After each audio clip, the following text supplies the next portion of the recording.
بسم الله الرحمن الرحيم. ياسين والقرآن الحكيم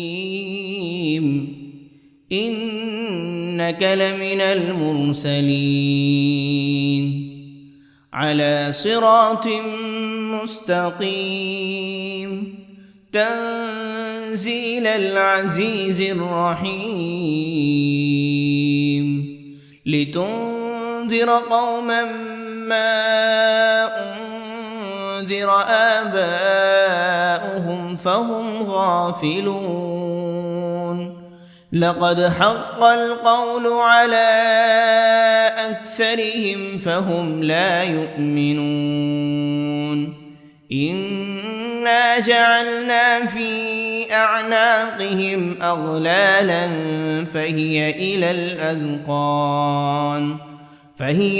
الأذقان فهم مقمحون وجعلنا من بين أيديهم سدا ومن خلفهم سدا فأغشيناهم فهم لا يبصرون وسواء عليهم أأنذرتهم أم لم تنذرهم لا يؤمنون إنما تنذر من اتبع الذكر وخشي الرحمن بالغيب فبشره بمغفرة وأجر كريم إنا نحن نحيي الموتى ونكتب ما قدموا وآثارهم وكل شيء أحصيناه في إمام مبين واضرب لهم مثلا أصحاب القرية إذ جاءها المرسلون إذ أرسلنا إليهم 2 فكذبوهما فعززنا بثالث فقالوا إنا إليكم مرسلون قالوا ما أنتم إلا بشر مثلنا وما أنزل الرحمن من شيء إن أنتم إلا تكذبون قالوا ربنا يعلم إنا إليكم لمرسلون وما علينا إلا البلاغ المبين قالوا إنا تطيرنا بكم لئن لم تنتهوا لنرجمنكم وليمسنكم منا عذاب أليم قالوا طائركم معكم أئن ذكرتم بل أنتم قوم مسرفون وجاء من أقصى المدينة رجل يسعى قال يا قوم اتبعوا المرسلين اتبعوا من لا يسألكم أجرا وهم مهتدون وما لي لا أعبد الذي فطرني وإليه ترجعون أأتخذ من دونه آلهة إن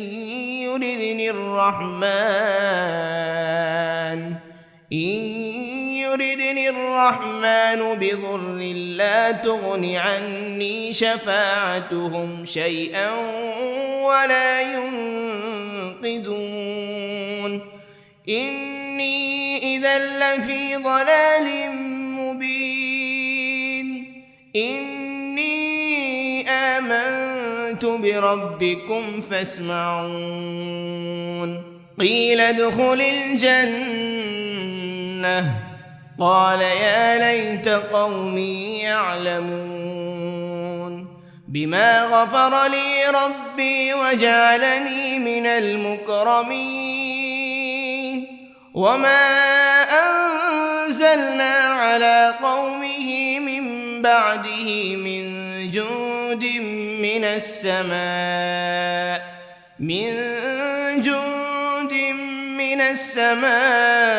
وما كنا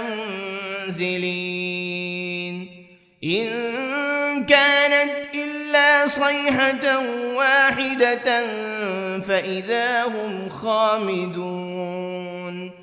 يا حسرة على العباد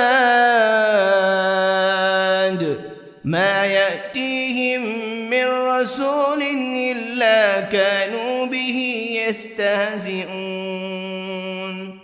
ألم يروا كم أهلكنا قبلهم من القرون أنهم إليهم لا يرجعون وإن كل لما جميع لدينا محضرون وآية لهم الأرض الميتة أحييناها وأخرجنا منها حبا فمنه يأكلون وجعلنا فيها جنات من نخيل وأعناب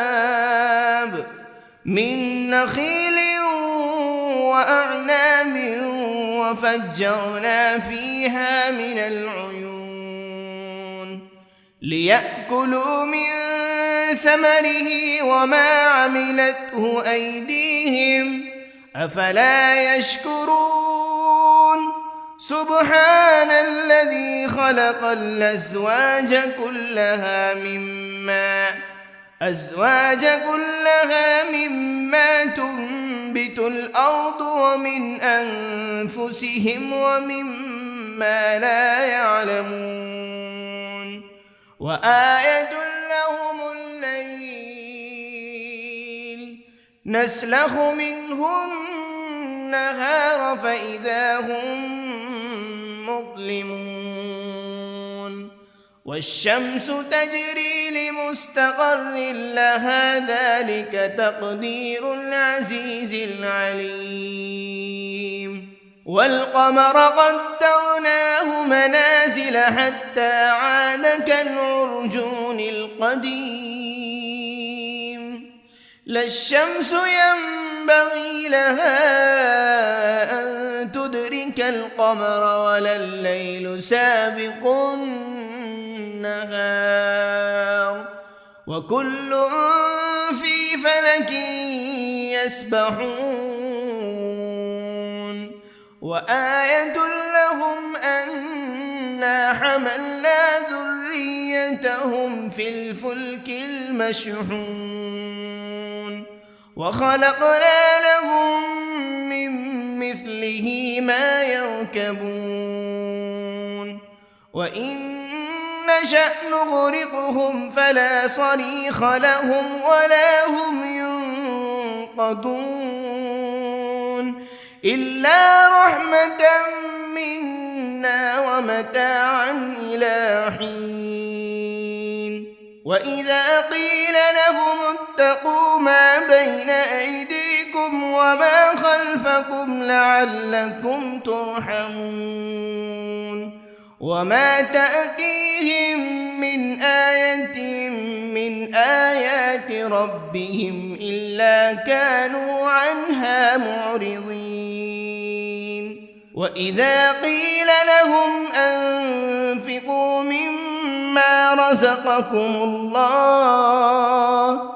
قال الذين كفروا للذين آمنوا أنطعم من لو يشاء الله أطعمه إن أنتم إلا في ضلال مبين ويقولون متى هذا الوعد إن كنتم صادقين ما ينظرون إلا صيحة واحدة تأخذهم وهم يخصمون فلا يستطيعون توصية ولا إلى أهلهم يرجعون ونفخ في الصور فإذا هم من الأجداث إلى ربهم ينسلون قالوا يا ويلنا من بعثنا من مرقدنا هذا ما وعد الرحمن وصدق المرسلون إن كانت إلا صيحة واحدة فإذا هم جميع لدينا محضرون فاليوم لا تظلم نفس شيئا ولا تجزون إلا ما كنتم تعملون إن أصحاب الجنة اليوم في شغل فاكهون هم وأزواجهم في ظلال على الأرائك متكئون لهم فيها فاكهة ولهم ما يدعون سلام قولا من رب رحيم وامتازوا اليوم أيها المجرمون ألم عهد إليكم يا بني آدم ألا تعبدوا الشيطان إنه لكم عدو مبين وأن اعبدوني هذا صراط مستقيم ولقد أضل منكم جبلا كثيرا أفلم تكونوا تعقلون هذه جهنم التي كنتم توعدون اصلوها اليوم بما كنتم تكفرون اليوم نختم على أفواههم وتكلمنا أيديهم وتشهد أرجلهم بما كانوا يكسبون ولو نشاء لطمسنا على أعينهم فاستبقوا الصراط فأنى يبصرون ولو نشاء لمسخناهم على مكانتهم فما استطاعوا مضيا ولا يرجعون ومن نعمره ننكسه في الخلق أفلا يعقلون وما علمناه الشعر وما ينبغي له إن هو إلا ذكر وقرآن مبين لينذر من كان حيا ويحق القول على الكافرين أولم يروا أنا خلقنا لهم مما عملت أيدينا أنعاما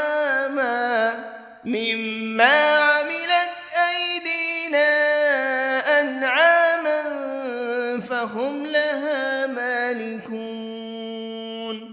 وذللناها لهم فمنها ركوبهم ومنها يأكلون ولهم فيها منافع ومشارب أفلا يشكرون واتخذوا من دون الله آلهة لعلهم ينصرون لا يستطيعون نصرهم وهم لهم جند محضرون فلا يحزنك قولهم إنا نعلم ما يسرون وما يعلنون أولم ير الإنسان أنا خلقناه من نطفة فإذا هو خصيم مبين وضرب لنا مثلا ونسي خلقه قال من يحيي العظام وهي رميم قل يحييها الذي أنشأها أول مرة وهو بكل خلق عليم الذي جعل لكم من الشجر الأخضر نارا فإذا أنتم منه توقدون أوليس الذي خلق السماوات والأرض بقادر على أن يخلق مثلهم بلى وهو الخلاق العليم إنما أمره إذا أراد شيئا أن يقول له كن فيكون فسبحان الذي بيده ملكوت كل شيء وإليه ترجعون بسم الله الرحمن الرحيم الرحمن علم القرآن خلق الإنسان علمه البيان الشمس والقمر بحسبان والنجم والشجر يسجدان والسماء رفعها ووضع الميزان ألا تطغوا في الميزان وأقيموا الوزن بالقسط ولا تخسروا الميزان والأرض وضعها للأنام فيها فاكهة والنخل ذات الأكمام والحب ذو العصف والريحان فبأي آلاء ربكما تكذبان خلق الإنسان من صلصال كالفخار وخلق الجان من مارج من نار فبأي آلاء ربكما تكذبان رب المشرقين ورب المغربين فبأي آلاء ربكما تكذبان مرج البحرين يلتقيان بينهما برزخ لا يبغيان فبأي آلاء ربكما تكذبان يخرج منهما اللؤلؤ والمرجان فبأي آلاء ربكما تكذبان وله الجوار المنشآت في البحر كالأعلام فبأي آلاء ربكما تكذبان كل من عليها فان ويبقى وجه ربك ذو الجلال والإكرام فبأي آلاء ربكما تكذبان يسأله من في السماوات والأرض كل يوم هو في شأن فبأي آلاء ربكما تكذبان سنفرغ لكم أيها الثقلان فبأي آلاء ربكما تكذبان يا معشر الجن والإنس إن استطعتم أن تنفذوا من أقطار السماوات والأرض فانفذوا لا تنفذون إلا بسلطان فبأي آلاء ربكما تكذبان يرسل عليكما شواذ من نار ولا تنتصران فبأي آلاء ربكما تكذبان فإذا انشقت السماء فكانت وردة كالدهان فبأي آلاء ربكما تكذبان فيومئذ لا يسأل عن ذنبه إنس ولا جان فبأي آلاء ربكما تكذبان يعرف المجرمون بسيماهم فيؤخذ بالنواصي والأقدام فبأي آلاء ربكما تكذبان هذه جهنم التي يكذب بها المجرمون يطوفون بينها وبين حميم آن فبأي آلاء ربكما تكذبان ولمن خاف مقام ربه جنتان فبأي آلاء ربكما تكذبان ذواتا أفنان فبأي آلاء ربكما تكذبان فيهما عينان تجريان فبأي آلاء ربكما تكذبان فيهما من كل فاكهة زوجان فبأي آلاء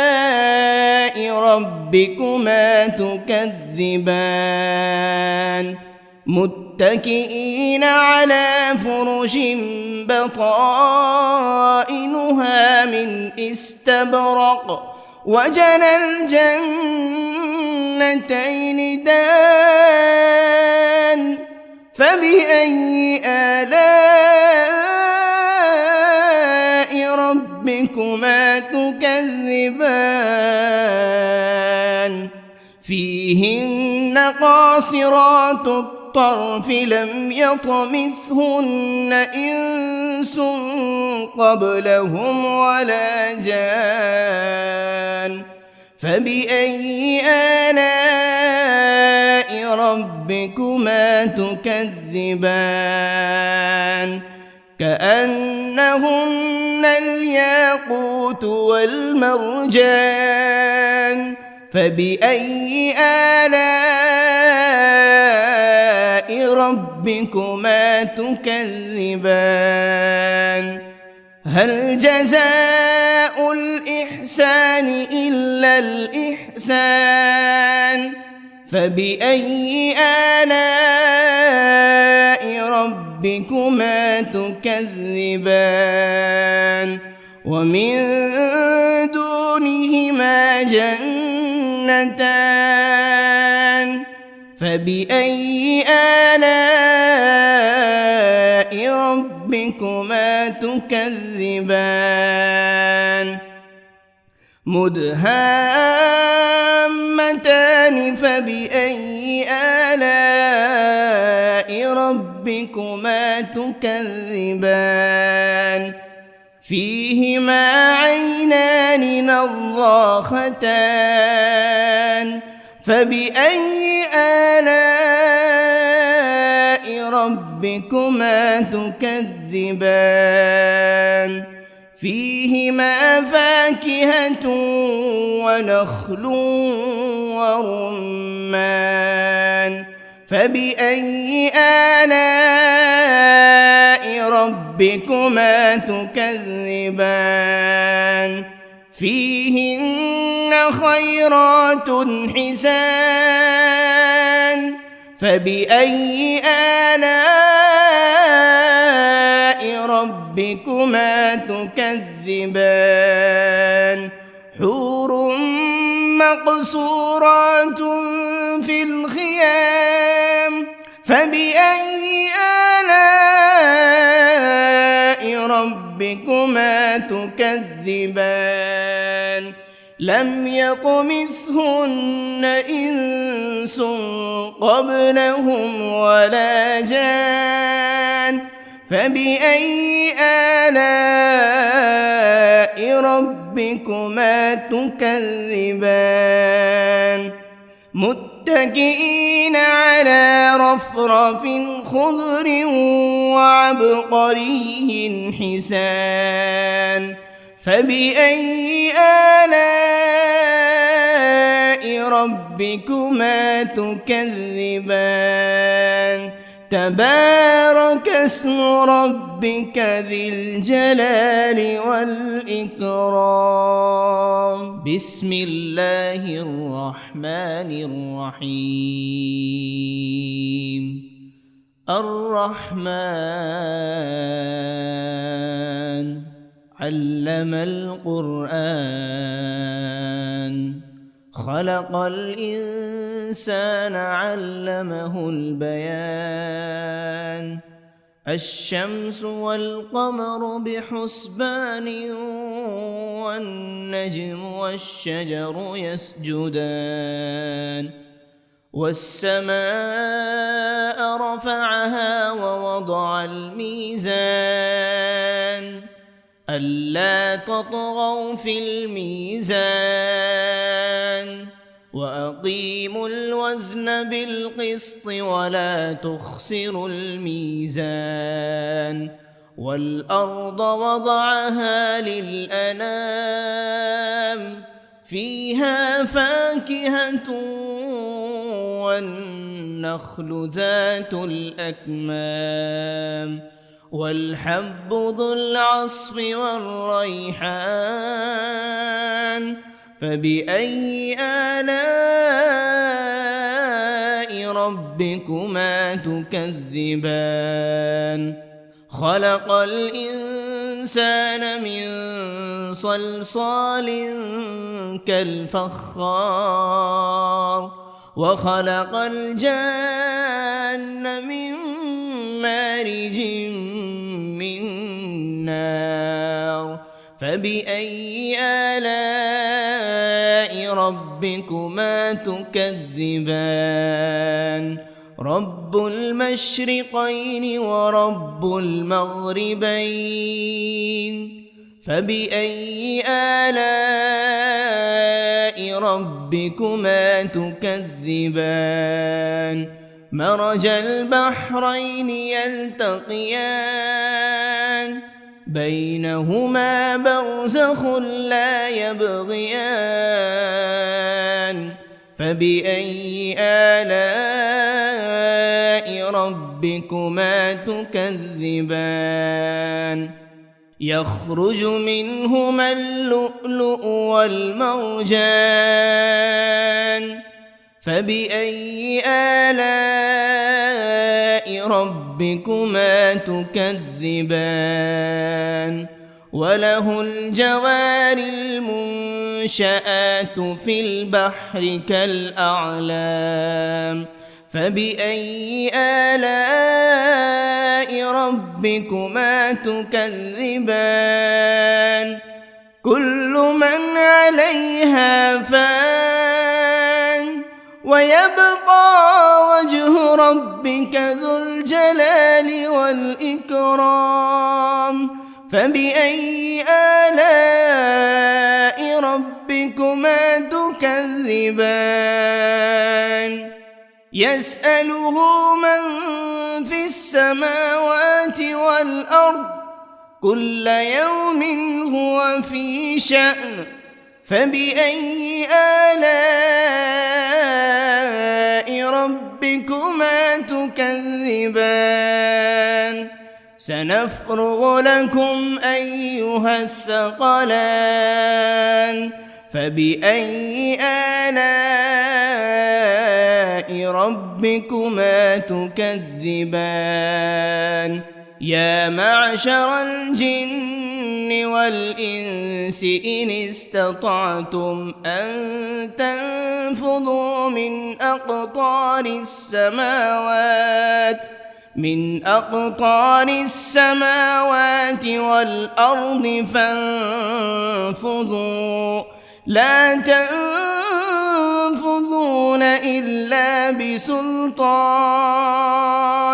فبأي آلاء ربكما تكذبان يرسل عليكما شواذ من نار ولا تنتصران فبأي آلاء ربكما تكذبان فإذا انشقت السماء فكانت وردة كالدهان فبأي آلاء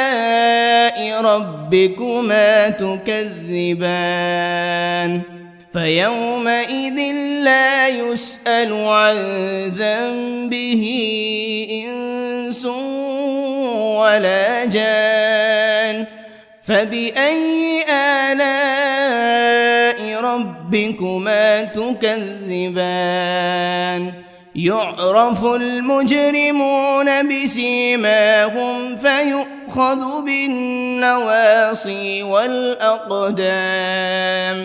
فبأي آلاء ربكما تكذبان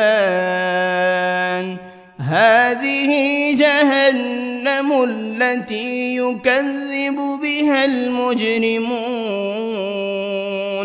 يطوفون بينها وبين حميم آن فبأي آلاء ربكما تكذبان ولمن خاف مقام ربه جنتان فبأي آلاء ربكما تكذبان ذواتا أفنان فبأي آلاء ربكما تكذبان فيهما عينان تجريان فبأي آلاء ربكما تكذبان فيهما من كل فاكهة زوجان فبأي آلاء ربكما تكذبان متكئين على فرش بطائنها من استبرق وجنى الجنتين دان فبأي آلاء ربكما تكذبان فيهن قاصرات الطرف لم يطمثهن إنس قبلهم ولا جان فبأي آلاء ربكما تكذبان كأنهن الياقوت والمرجان فبأي آلاء ربكما تكذبان هل جزاء الإحسان إلا الإحسان فبأي آلاء ربكما تكذبان ومن دونهما جنتان فبأي آلاء ربكما تكذبان مدهامتان فبأي آلاء ربكما تكذبان فيهما عينان نضاختان فبأي آلاء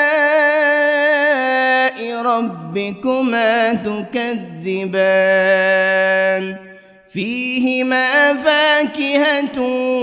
ونخل ورمان فبأي آلاء ربكما تكذبان فيهن خيرات حسان فبأي آلاء